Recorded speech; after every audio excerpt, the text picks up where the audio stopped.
Welcome to the Endo Belly Girl podcast. I'm your host, Alyssa Chavez. I'm a nutritional therapy practitioner and restorative wellness practitioner on a mission to change the way that we support women with endometriosis. Endo is a full-body disease that impacts your mind, body, and spirit in countless ways that aren't often addressed the way that women truly deserve. We are here to talk about all of it. Please keep in mind that the content of this show has been created for educational purposes only and should never be used as a replacement for medical diagnosis or treatment. All right, welcome back, my friend. I am so excited because it is finally actually starting to feel like fall around here. I live in Southern California, so the seasons are kind of hard to come by around here. Now, I grew up in Colorado, so I am used to the 4 seasons, the changes and all of that. And even though I've been in California for probably 15 years now, I still find myself every year waiting for it to actually cool down and become fall. And every year I find myself kind of disappointed about that. But it's actually kind of cool and overcast today. It might rain. I'm actually able to wear a little cozy long sleeve shirt. And so it's starting to feel like fall. So I'm really excited about that because then that means I get to start to transition into some of the fall produce and the fall recipes that I love that are kind of seasonal. And so I'm really excited to dive into all of that. Okay, so for today's episode, we're going to really go back to the very, very basics of endometriosis. What it really is, what are the symptoms, how do you even receive a diagnosis, how do you know the difference between normal period pain, quote unquote, because period pain really is not normal, that's a whole other discussion, and endometriosis, and how do you know when to get support and where to get it from? We're also going to be busting some of the common myths around endometriosis that I hear floating around all the time. So for today, what we're going to do is we're going to start out by looking at endometriosis kind of from the more traditional medical standpoint, and then we're going to dive into some of the more holistic stuff, digging deeper, looking at root causes and things like that, because that's the part that I really love to talk about more than anything. Now, this can be a wonderful episode to share with a friend or a loved one who maybe doesn't really understand endometriosis and what you're going through, or even to share with somebody who might be struggling with endometriosis symptoms or maybe isn't sure yet if they have endometriosis, but they're really struggling with period pain and symptoms that could be related, and they just don't know where to turn next. This episode can be a wonderful place to start.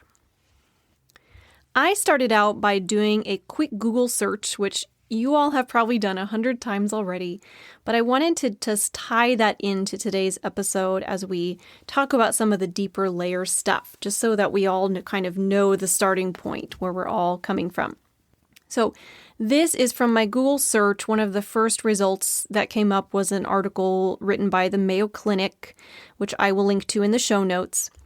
And as I clicked on it, the description of endometriosis that it had in the article was, endometriosis is an often painful disorder in which tissue similar to the tissue that normally grows inside of your uterus, the endometrium, grows outside of your uterus. Endometriosis most commonly involves your ovaries, fallopian tubes, and the tissue lining your pelvis. Rarely, endometrial-like tissue may be found beyond the area where pelvic organs are located. With endometriosis, the endometrial-like tissue acts as endometrial tissue would. It thickens, breaks down, and bleeds with each menstrual cycle. But because this tissue has no way to exit your body, it becomes trapped. When endometriosis involves the ovaries, cysts called endometriomas may form. Surrounding tissue can become irritated, eventually developing scar tissue and adhesions, which are bands of fibrous tissue that can cause pelvic tissues and organs to stick together. Endometriosis can cause pain, sometimes severe, especially during menstrual periods. Fertility problems also may develop. fortunately, effective treatments are available, which I kind of had to giggle a little bit at that when you then scroll down to what the effective treatments are.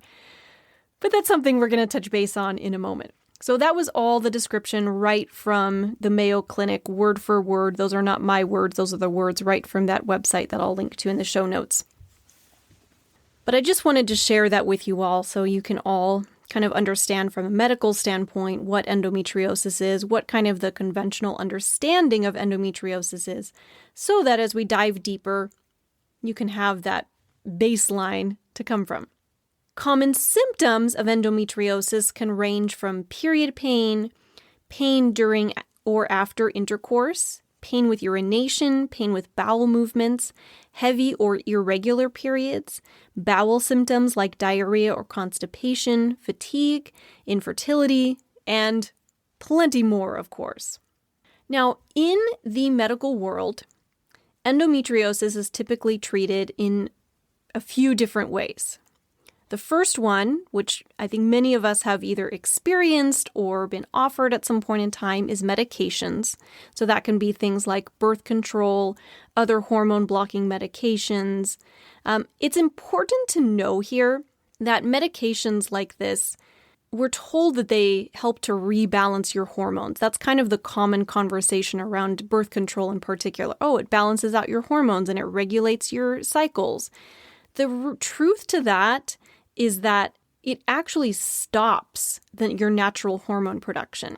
So the synthetic hormones that are within birth control block the receptor sites where your natural hormones would usually settle in, and so it slows down or stops the natural production of hormones in your body. So that means that if you're having a period while you're on this medication, because some medications completely shut things down to where you don't even have a period, if you're on a type of birth control or medication where you do still have what you're told is a period, what it actually is a withdrawal bleed. It's not even a true period because you can't have a true period without having the natural hormones.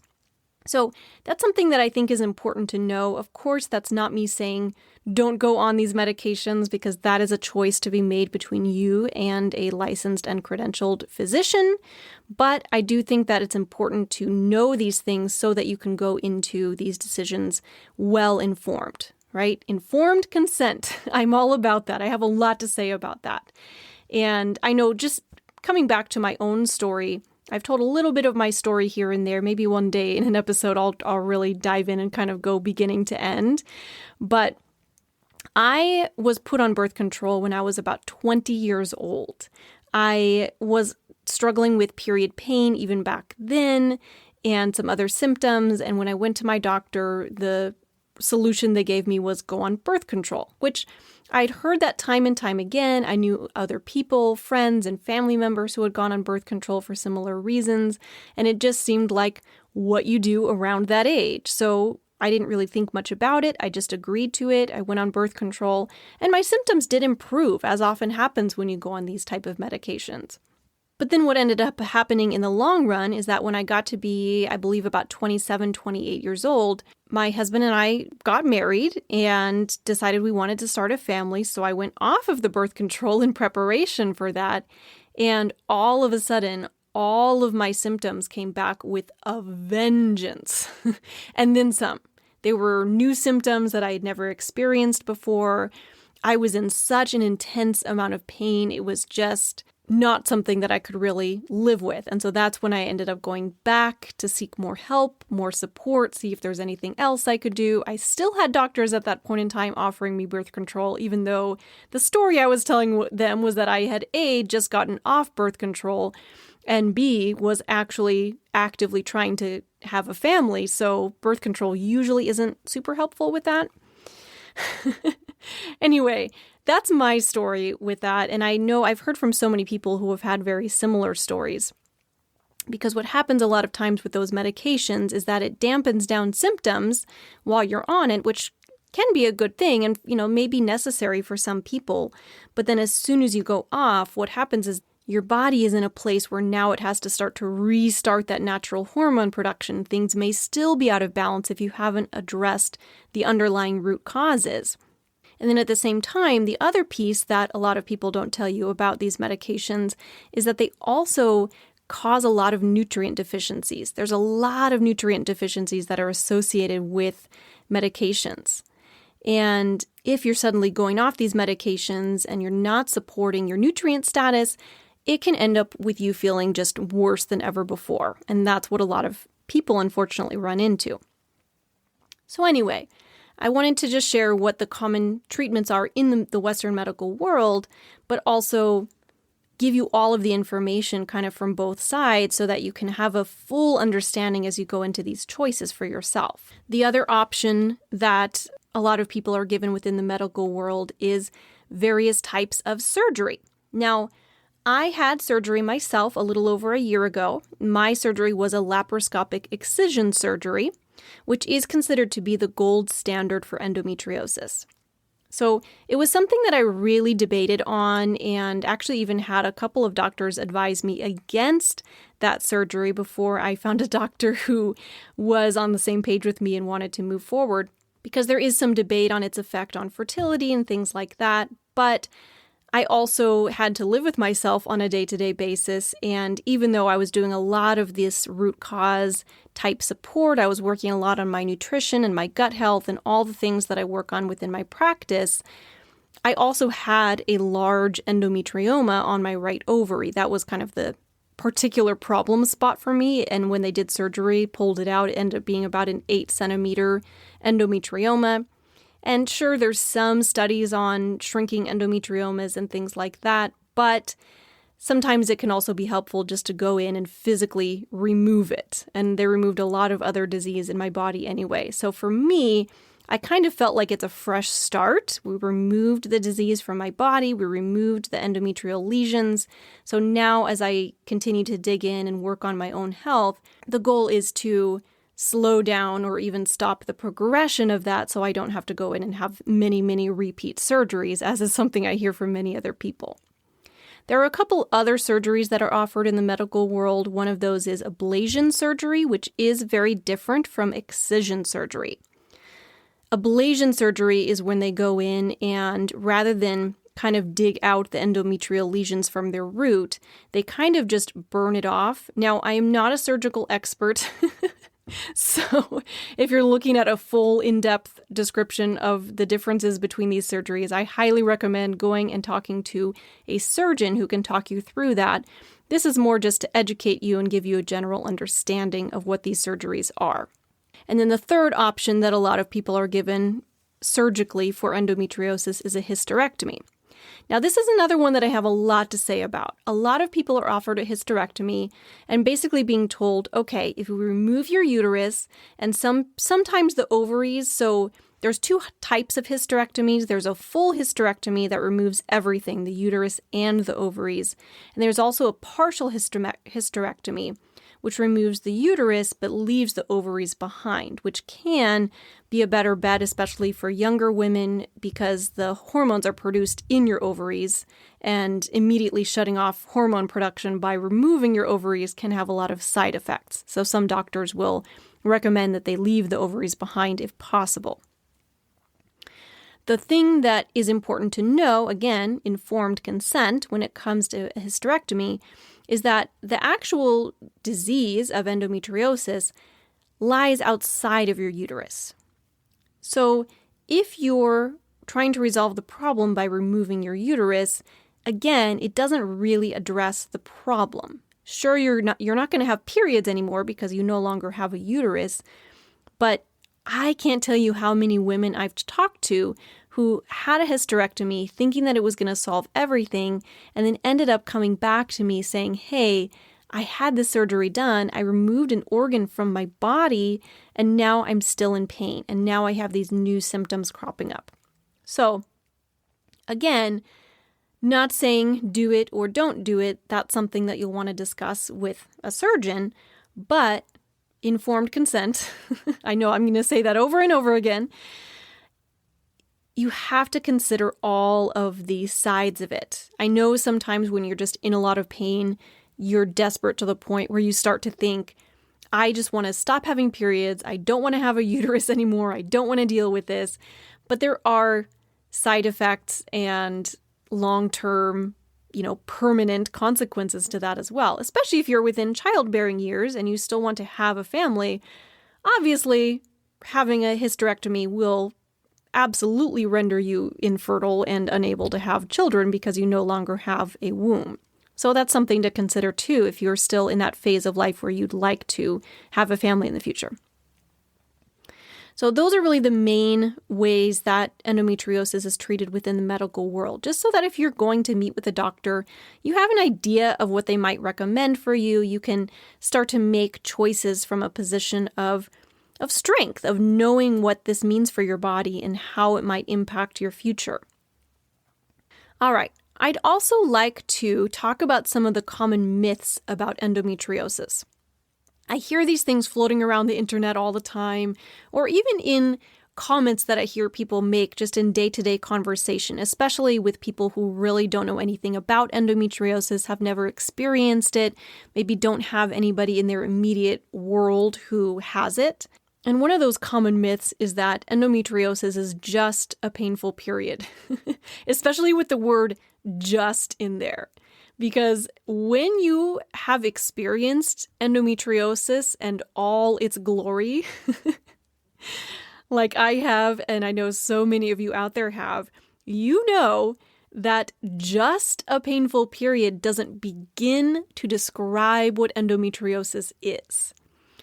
When we're talking painful period, just speaking again from my own experience, I literally had days, for several days at a time when I was on my period, that I physically could not stand up straight. Like I was just hunched over, hands on my knees, practically crawling around my house, sometimes actually crawling around my house. I remember I had an issue where I couldn't get myself up the stairs, in part because lifting up my leg to put it on the stairs was painful because it would engage my abdominal muscles, and also because, again, I couldn't physically stand up straight. So I would literally crawl up the stairs when I needed to get to my bedroom.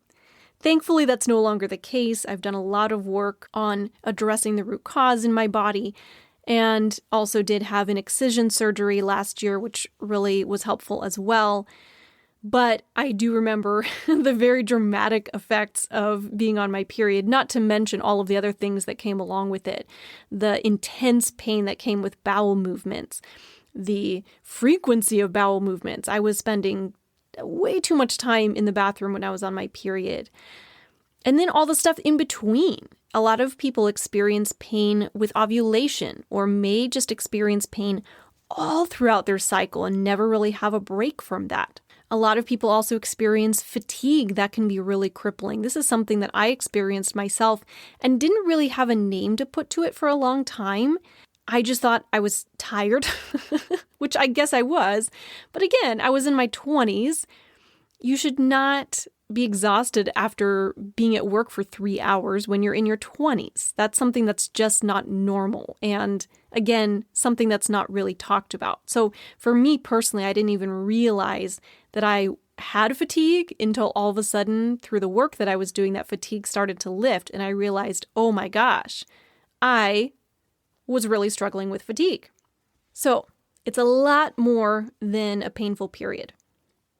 The other thing that I hear a lot is that endometriosis is a reproductive disorder. And it seems like it would be, because it is heavily associated with symptoms happening during menstruation. It is heavily associated with women, although, fun fact, men can actually get endometriosis as well, even though it's not very common. But really, endometriosis is a full body disease. It affects every system in your body, every part of your body. And so if you're addressing endometriosis purely as a reproductive disorder, that can actually cause you to run into some struggles because you're not addressing the other, 90% of your body that also is impacted and will impact your reproductive system. It's like that two-way street. And we'll talk more about endometriosis being a full body disease in a little bit, but I just wanted to touch base on that now because I do hear a lot about how it's a reproductive disorder or it's a disease of the uterus and all these things that are just not only not really true, but just a very, very small piece of the picture. The other common myth that I hear a lot of is that it's caused by hormones, particularly estrogen. Now, there is truth to the fact that estrogen can feed into endometriosis, but it doesn't mean that it's caused by estrogen. And we're going to also talk about that in a little bit. We're going to dig a little more into the hormone piece of things. Hormones absolutely are a factor when it comes to endometriosis. When I work with my one-on-one clients, we absolutely work on rebalancing hormones. But important note is that hormones are never the root cause. Hormone imbalance is a symptom. So it goes right along with the pain and fatigue and all the other symptoms that we experience. Hormone imbalance is a symptom. And the last myth, which we already talked about a little bit when we were talking about hysterectomies, is that stopping your periods stops endometriosis growth. And that is just not true.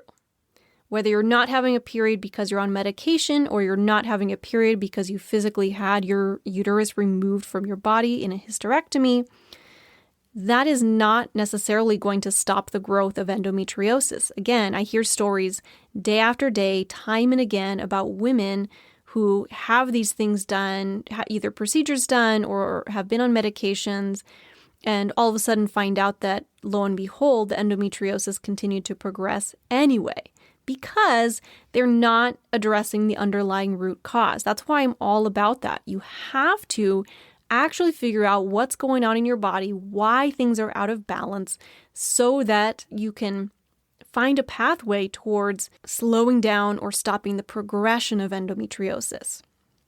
And that's really at the heart of the work that I do with my clients. All right, now here's the part that I really want to talk about today, which is digging into what endometriosis really is from a holistic perspective, taking that full body approach that I was talking about. And the first important thing to know is that endometriosis is a full body disease. It does impact the function of every system in your body, and every system in your body in turn affects endometriosis. I think it's important to tie in here just the idea that we learn in school. I remember back in, high school science class, they teach us about the different systems in your body, like your digestive system and your reproductive system and your endocrine system and your immune system. You have all these different systems in your body. The thing that I think a lot of us leave school without really having a full understanding of is that those systems all work synergistically together. They all impact each other. They all talk to each other. They're all controlled by the same brain, which tells everything else what to do. So really, you never want to think, I'm going to address just this one system in my body. You want to think of it as a whole so that you're looking at it from all angles. You can attack it from all angles, or support it from all angles, I should say. I don't really love the word attack. Although if that works for you, awesome. The second thing I want to address, looking from a holistic perspective, is that there is a very large immune system dysfunction component with endometriosis, which comes with chronic inflammation. Now, what exactly is inflammation? That's something that we hear about a whole lot. It's definitely a buzzword these days. What is it? Basically, inflammation is your immune system's response to something foreign in your body. So think about like if you get a cut on your finger, it kind of swells up a little bit, it gets a little red and puffy. That's inflammation. That's your immune system at work because there was something foreign that came into your body, like maybe you're chopping vegetables and you nicked your finger a little bit. I know that's something I do every so often. That cut is a foreign object in your body, and so your immune system immediately gets to work to remedy that, to get rid of any bacteria that may have been introduced and things like that. Now, when we're talking chronic inflammation, what that really shows us is that there's some sort of continuous underlying something that your body is feeling the need to address constantly. If you're experiencing chronic pain, chronic fatigue, those are symptoms that there is some type of chronic inflammation happening in your body. So how do we address this? We have to determine the source of that inflammation. That can come from places like food sensitivities, gut infections, dysregulation in your blood sugar, overload of toxins in your body, a poor diet. There's so many different things that we can look at that can be contributing to that inflammation. What really helps us to figure all of that out and put all the puzzle pieces together is functional testing. That's the thing that I really love to use in my practice. I just did a whole episode on that, episode 3, which I'll link to in the show notes if you want to hear more about what that entails. But really getting to the root cause of that inflammation can help to calm down your immune system and also allow your immune system to be able to do its job. You want to think of your immune system kind of like an army. It only has so many resources at one time, and if it's chronically having to address certain things, it may not have resources to address other things, and it can just create this big ripple effect in your body, which can lead to the endometriosis continuing to progress because it's then unchecked by the immune system. And the third piece I want to touch base on, looking from a holistic perspective, is the hormone piece. We talked about that a little bit earlier about estrogen and how estrogen feeds into endometriosis.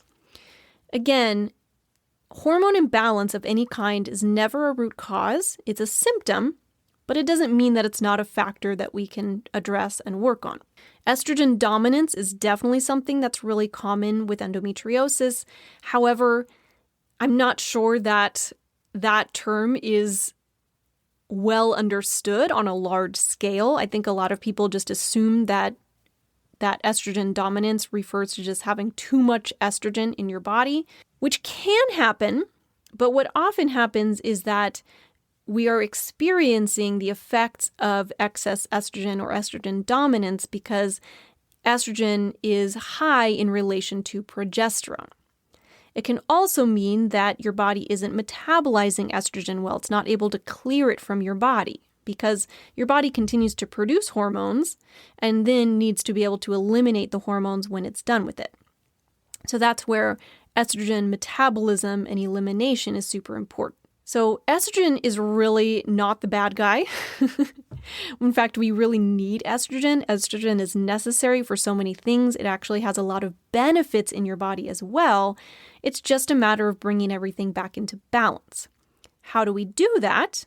The first step, and often only step for a lot of people, is to come back to the fundamentals, just like we were talking about earlier. Is your digestive system healthy? And do you have a balanced microbiome? Is your blood sugar balanced? Have you uncovered all the sources of inflammation that we were talking about? Is there work that we can do to support your hormone metabolism and detoxification in your body? Can we do some work in balancing out your nutrients, upping your nutrient status?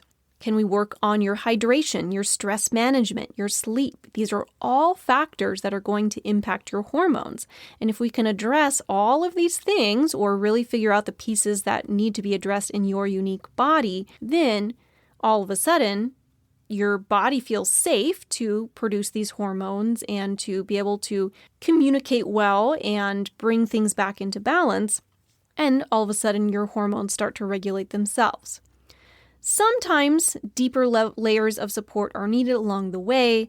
There are certainly things you can use like herbs and supplements to support certain hormones.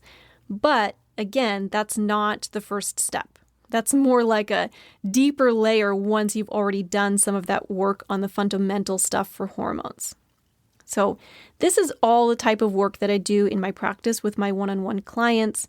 We address all of this stuff looking at you as a full human being with an entire body, not just one individual little body part that feels like it needs love right now. So a little bit different, or really a lot different from the way that we approach endometriosis from a functional perspective as opposed to a Western medical perspective. And again, I know I talk a lot about Western medicine, and I just want to be super clear that I don't dislike Western medicine. I think that it has some huge benefits. I mean, there's so many scientific advancements out there that have saved so many lives. There's a lot of incredible doctors out there who are doing amazing work and amazing research. I just think it's important to know that especially when it comes to a chronic condition like endometriosis, that it may not be the end-all be-all. And that any choice that you make for your own body may come with side effects and long-term consequences that it's important to understand. I really believe that combining the two can be of huge benefit. Like I said, I went in and had excision surgery myself and have also been doing a lot of functional work and nutrition work over the years. And for me, the combination of those two things has been this perfect symphony and has gotten me to a place where I feel so enormously better than when I started. And I think that can be true for a lot of people. Of course, each body is unique. That's one of the major principles that I follow in my own practice, is that everybody is bio-individual. We have to look at each body as being unique, and what works for one person may not be exactly what works for somebody else. But it's good to have the different perspectives and different ways of thinking so that you can look at your body as a whole. All right, so if you are somebody who is experiencing symptoms of endometriosis, or you know somebody who is, what should you do? I would say step one is absolutely connect with a doctor who specializes in this area. Not just any OBGYN or family physician, but I would recommend trying to find a doctor who specializes in endometriosis, just because there's a lot that goes into this particular condition. There's a lot that goes on in your body. And if you can find someone who really understands it and can talk you through the different options and weigh the pros and cons of each, that can be of huge benefit. There is a resource out there called Nancy's Nook, which I can link to in the show notes. That can be a wonderful resource to help to find, especially excision surgeon in your area who may be able to help you out. That's actually how I found my surgeon when I had my excision surgery, was through that network. I will say, as you're finding a doctor, do your best to find someone who you really connect with and trust, and who makes you feel listened to and validated. That can be a huge piece. I can't tell you how many people I talk to who say they went to a doctor and basically were either told it's all in their head, or just given a bottle of Advil and sent home, or just not really feeling listened to. And that's definitely something that I have experienced myself over the years. You have every right to shop around, find a doctor that's a good fit for you. You also have every right to fire your doctor if they don't feel like they're a good fit for you. It's your body. You're your biggest advocate for your own body. And that's something that I think is important to always remember. Step two, absolutely consider functional support to get to the root cause of your struggles. Now, that absolutely can be step one if that's something that resonates with you more. Please, by all means, connect with a functional practitioner first, work on getting to the root cause of your symptoms, and then you can always reconsider if you may need support through surgery or other Western medical support later on. I will book the link in the show notes to book a free call with me. I do a free consultation. I do work with people anywhere in the United States virtually, so that can be an option if that's something that you're interested in. I will say, don't make this a last resort like so many of us do. Like, we wait until we're feeling absolutely awful and can't get through our day-to-day lives and then start to look for deeper support. And then step three is work on building a support team around you. So that can absolutely be family and friends. Maybe even share this episode with them so they can have a deeper understanding of what you're going through and what your struggles are and where life may take you, like what pathway might be really beneficial for you and how they can give you that support. Find that doctor who you like and trust. Surround yourself with a variety of holistic professionals who you feel like can really help you. It can be, support on a functional level like what I do. Maybe you work with an acupuncturist. A lot of people get a lot of benefits from doing acupuncture or massage or pelvic floor physical therapy. There's so many different practitioners out there who are doing some wonderful work and can help you to, again, get that full body approach going on so that you can actually feel better. All right, my friend, I hope that this episode was helpful for you. I hope you're able to gain a little bit deeper insight about what endometriosis is, why some of those myths are out there, and how you can have a deeper understanding of what the truth is behind endometriosis. If this is something that you feel like somebody else could benefit from, please share this episode with a friend or family member who may find this helpful. And if you loved this and you're getting a lot of benefit from this show, which I really hope that you are, I would love it if you can leave a review. I do read all of them. It means a lot to me to get these reviews and know that people are listening. Sometimes it can feel very lonely just talking to a microphone. And so I love to actually hear some feedback and hear that people are getting some benefit from these episodes. All right, my friend, you have a wonderful rest of your day, and we will talk soon. Thank you so much for joining me today. If you loved what you heard, be sure to leave a review, share with a friend, and subscribe so you can keep coming back for more. If you are ready to take the next step toward getting to the root of your endo symptoms like endobelly, pain, fatigue, and so much more, you need to take my Endo Reset free course. You can find the link in the show notes or at www.endobellygirl.com. Till next time, my friend.